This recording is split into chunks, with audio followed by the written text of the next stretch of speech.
नमस्कार, आप देख रहे हैं बीसीसी न्यूज। मैं हूं रमा धीमान। आइए बुलेटिन की शुरुआत करें, लेकिन उससे पहले हेडलाइंस।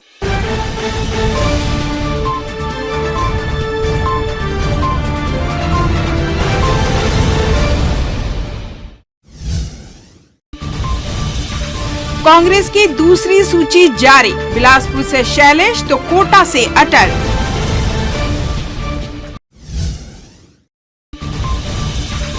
दूसरे चरण के मतदान तिथि बढ़ाने की मांग। 17 नवंबर को है छठ पूजा।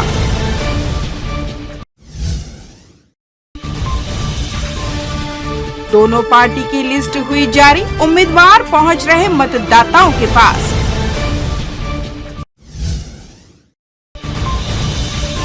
और आचार संहिता में उल्लंघन, बदनाम और कैश हो रहे जब्त।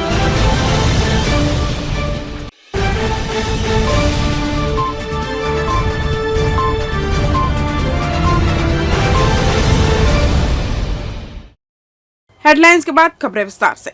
प्रदेश कांग्रेस ने बुधवार को छत्तीसगढ़ में विधानसभा चुनाव के लिए 53 प्रत्याशियों की अपनी दूसरी लिस्ट जारी की है। इसमें बिलासपुर जिले के सभी 6 विधानसभा सीटों पर प्रत्याशियों की सूची जारी हो गई है। जिले के कोटा सीट से अटल श्रीवास्तव, बिलासपुर से कांग्रेस के मौजूदा विधायक शैलेश पांडे, बेलतरा से जिला कांग्रेस अध्यक्ष ग्रामीण विजय केशरवानी, मस्तूरी से पूर्व विधायक दिलीप लहरिया, बिल्हा से सियाराम कौशिक, तो वहीं तखतपुर से संसदीय सचिव और मौजूदा विधायक रश्मि आशीष सिंह को फिर एक बार संगठन ने तखतपुर से प्रत्याशी बनाया है। बताया दे कि विधानसभा चुनाव को अब कुछ ही दिन शेष बचे हैं। ऐसे में सभी प्रमुख पार्टियों ने सियासी मैदान पर अपने दांव पेच शुरू कर दिए हैं, चाहे वह बीजेपी हो, कांग्रेस हो या आम आदमी पार्टी। सभी प्रत्याशी घर घर जाकर लोगों से संपर्क कर रहे हैं और जनता का मूड जान रहे हैं और अपनी सरकार बनाने का दावा कर रहे हैं। कोई 15 साल के शासन का हिसाब मांग रहा है, तो वहीं कोई 5 साल के गौरव गाथा हिसाब। ऐसे में विधानसभा चुनाव और भी दिलचस्प मोड़ लेने वाला है। बता दें कि प्रत्याशियों की सूची जारी होने के बाद अब नामांकन की प्रक्रिया भी इसी हफ्ते से शुरू हो जाएगी। इसके बाद प्रत्याशी नामांकन भरने के साथ नाम वापसी भी कर सकेंगे। इसके बाद 7 और 17 नवंबर को प्रदेश में 2 चरणों में मतदान होंगे, जिसका नतीजा 3 दिसंबर को आएगा। अब देखना ये होगा कि जनता जीत का ताज किसके सर बांधेगी, यह तो आने वाला समय ही बताएगा।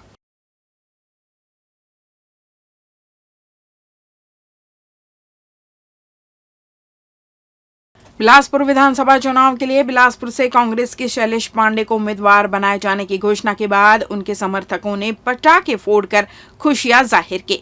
इस दौरान शैलेश पांडे के समर्थकों ने मैग्नेटो मॉल के पास इकट्ठा होकर नारेबाजी कर अपनी खुशी प्रकट की और पटाखे फोड़े।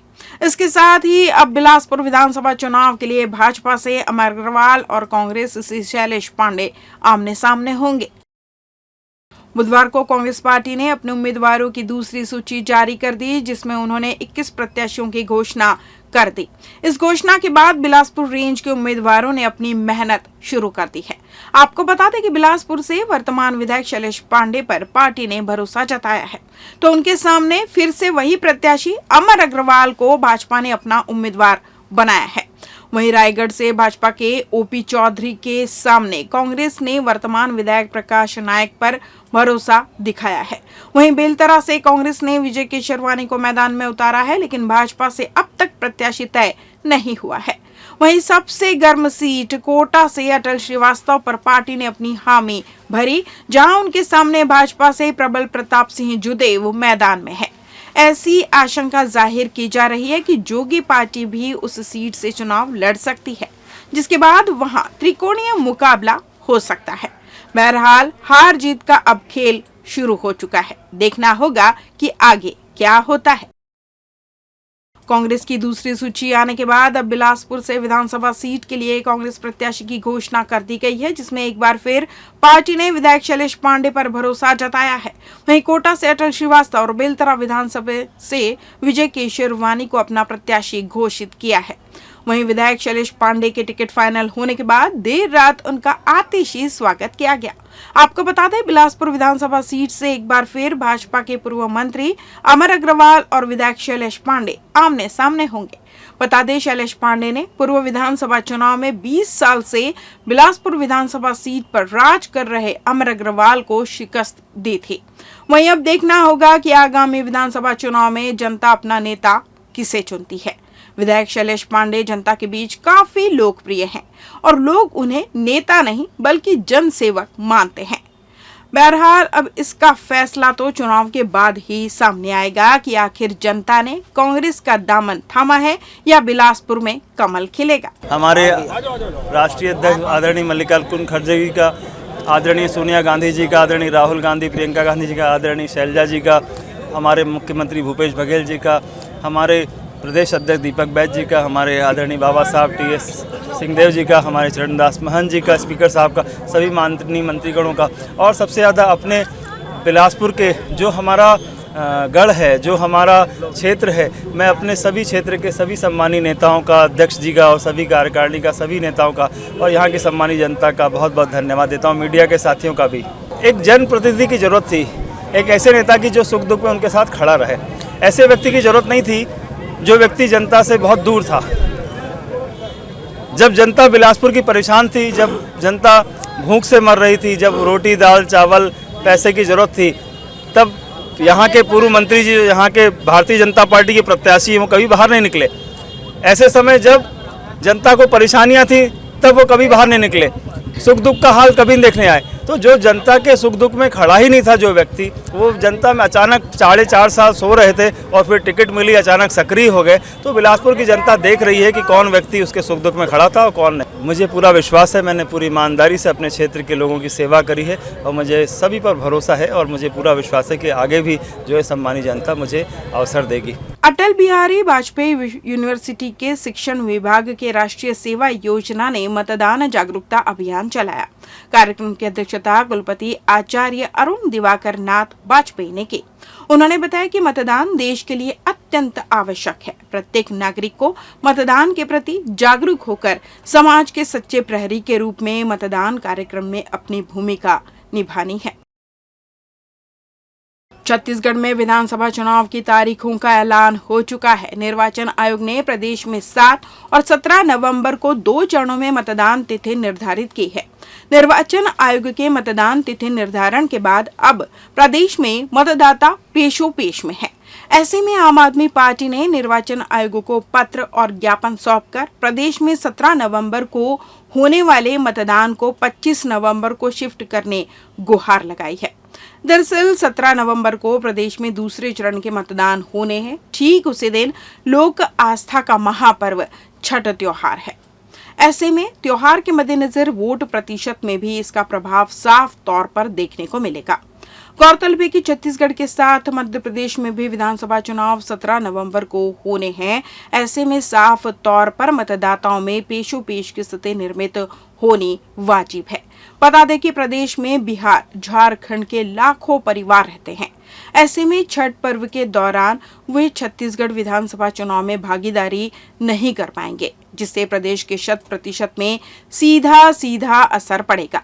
ऐसे में आम आदमी पार्टी ने निर्वाचन आयोग को ज्ञापन सौंपकर 17 नवंबर को होने वाले दूसरे चरण के मतदान को 25 नवंबर को शिफ्ट करने की गुहार लगाई है। नवंबर को द्वितीय चरण के मतदान की तिथि को आगे बढ़ाने के लिए मुख्य निर्वाचन पदाधिकारी छत्तीसगढ़ को ज्ञापन सौंपा गया है। आपको बता दूं, छत्तीसगढ़ में 17 नवंबर को जो मतदान है, दिवाली है, भाई दूज है, मातर है और उत्तर भारतीय लोगों का छठ पूजा है। 17 नवंबर को ही नहाए खाए से सूर्य को अर्घ देकर के पूजा शुरू होगा। कुल मिलाकर सरकारी कर्मचारी भी अपने अपने घर गांव जाते हैं, मंत्रालय के लोग भी भोपाल जाते हैं। चुनाव के दिन को कर्मचारियों भी नाराजगी है, आम जनता में भी नाराजगी है। और आपको बता दूं, इससे जो चुनाव आयोग का एक उद्देश्य है कि 100% मतदान होना चाहिए, मतदान की संख्या घटेगी और परसेंटेज ऑफ वोट कम होंगे।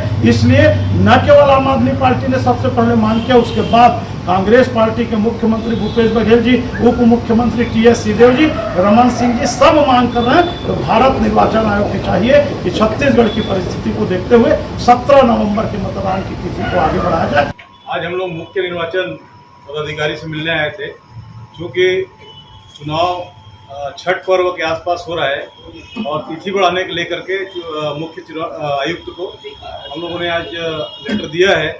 पहले भी दिया है पर अभी तक कार्रवाई नहीं हुआ।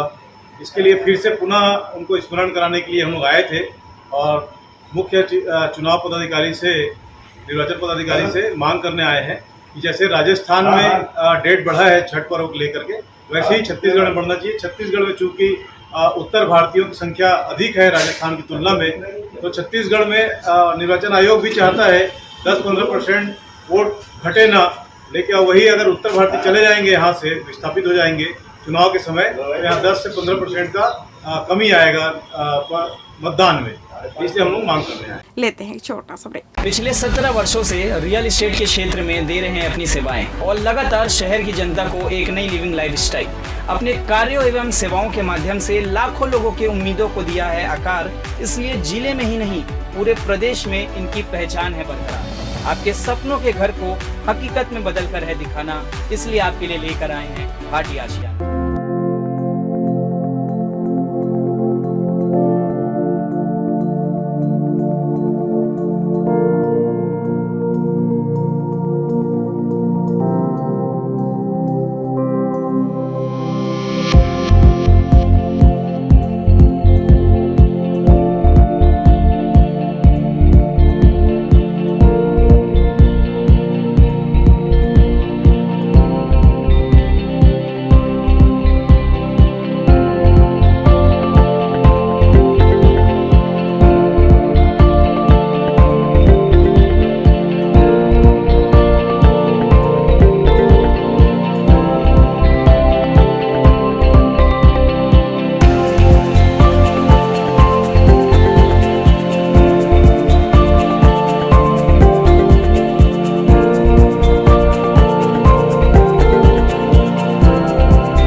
ब्रेक के बाद आपका स्वागत है। बढ़ते हैं अगली खबर की ओर। पचपेड़ी पुलिस ने एक कार को रोककर उसकी तलाशी ली, जिसमें 7 लाख रुपए नगद मिले। रुपयों के संबंध में दस्तावेज प्रस्तुत नहीं कर पाने की वजह से पुलिस ने रुपयों को जब्त कर लिया और आगे की कार्रवाई कर रही है। पचपेड़ी पुलिस के मुताबिक आदर्श आचार संहिता लगती ही पुलिस ने जगह जगह पर SST बनाकर सभी वाहनों और संदिग्ध की जांच की। इसी बीच पुलिस को जांच के दौरान एक कार को रोका और उसकी तलाशी लेने पर 7 लाख नगद मिले। वाहन चालक पैसे के संबंध में कोई भी दस्तावेज प्रस्तुत नहीं कर पाया। इस वजह से पुलिस ने उसे जब्त कर आगे की कार्रवाई कर रही है। आदर्श आचार संहिता लगने के साथ ही ट्रैफिक पुलिस उन वाहनों को निशाना बना रही है जो नंबर प्लेट पर पदनाम लिखकर घूम रहे हैं। पुलिस ने उनके पदनाम उतारने और उन पर कार्रवाई जारी रखी है। ऐसे ही कार्रवाई में पुलिस ने 25 वाहनों पर कार्रवाई की और अब तक 150 से अधिक वाहनों पर ट्रैफिक पुलिस कार्रवाई कर चुकी है। यातायात स्टाफ द्वारा निजी वाहनों में नंबर प्लेट में लगे पदनाम और राजनीतिक चिन्ह हटाने की कार्रवाई लगातार जारी है, जिसके तहत अब तक पुलिस ने नेता, अधिकारी और ऐसे लोग जो पदनाम लिखवाकर कार में घूम रहे हैं उन पर कार्रवाई कर रही है।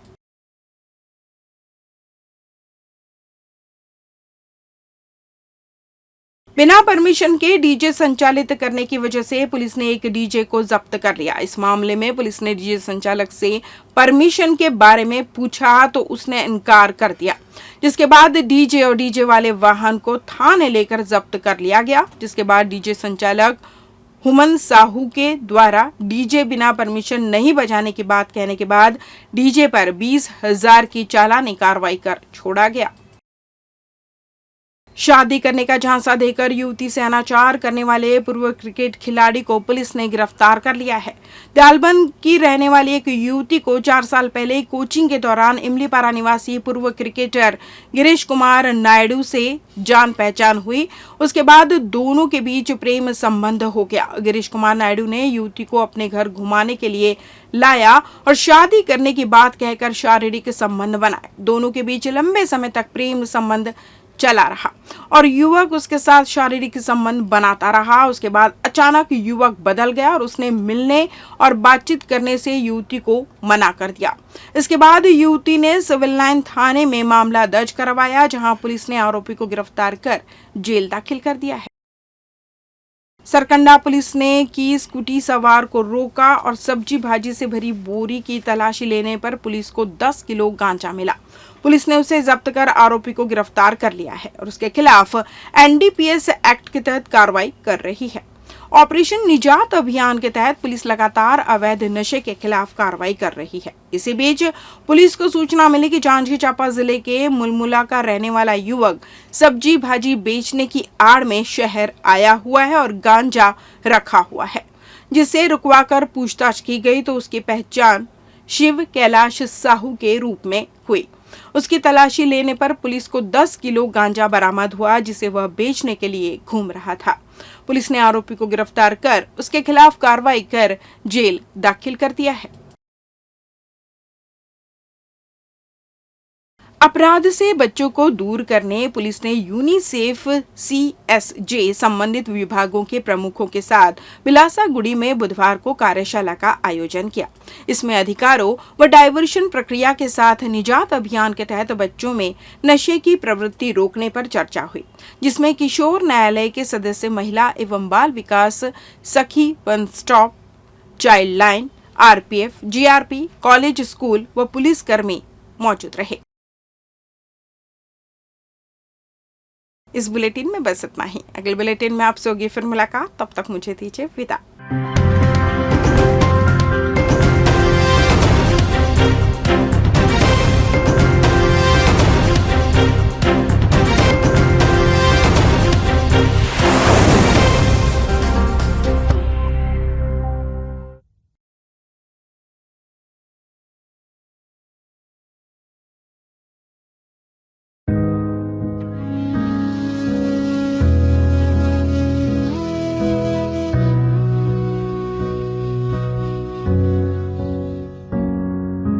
लोकतंत्र में जनगण मन की होती भागीदारी है।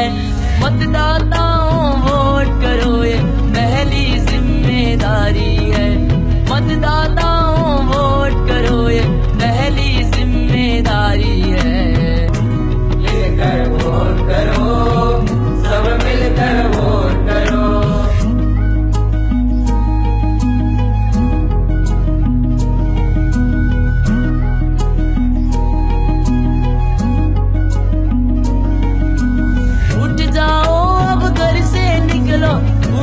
बटन दबाना है, सक्षम प्रतिनिधि चुनना है, ढोंगी को सबक सिखाना है।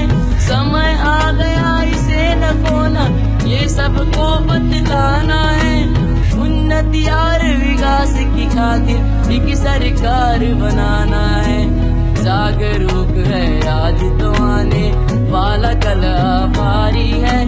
मतदाताओं वोट करो ये पहली जिम्मेदारी है। मिलकर वोट करो, सब मिलकर वोट करो। जन जन में जागरूकता लाना ये संकल्प हमारा है। लोकतंत्र की रक्षा करके देश का मान बढ़ाना है। वोटिंग के दिन वोट करना ये सबको समझाना है। देश के नव निर्माण की खातिर अपना फर्ज निभाना है। वोट करो।